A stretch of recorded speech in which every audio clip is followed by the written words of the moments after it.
we've determined that the existing separation distances between helicopter traffic operating on Route 4 and aircraft landing on runway 33 are insufficient and pose an intolerable risk to aviation safety by increasing the chances of a mid-air collision at DCA. It's for that reason that the U.S. National Transportation Safety Board is calling for a ban on some helicopter flights at Ronald Reagan Washington National Airport.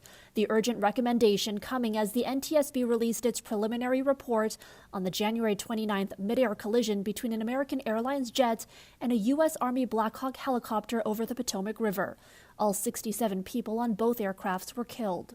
At the maximum altitude here of just 200 feet, a helicopter operating over the eastern shoreline of the Potomac River would have just 75 feet of vertical separation from an airplane approaching runway 33. 75 feet. That distance decreases if the helicopter is operated farther from the shoreline. And again, this helicopter, the Black Hawk, was operated farther.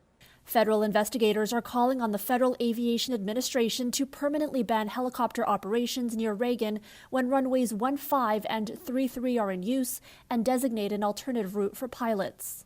Currently, helicopter traffic is already restricted from operating over the Potomac River until March 31st.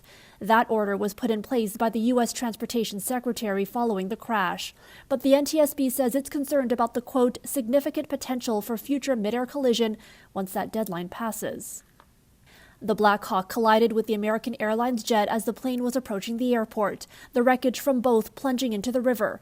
Among the victims were 28 members of the figure skating community. The NTSB says that in just over 3 years, from October 2021 to December 2024, there were 85 close calls where a few feet in the wrong direction could have resulted in the same kind of accident. It does make me angry. But it also makes me feel incredibly devastated for families that are grieving because they lost loved ones. It shouldn't take a tragedy like this to occur. Unfortunately, one did, and so we are calling on action. For City News, I'm Erica Natividad.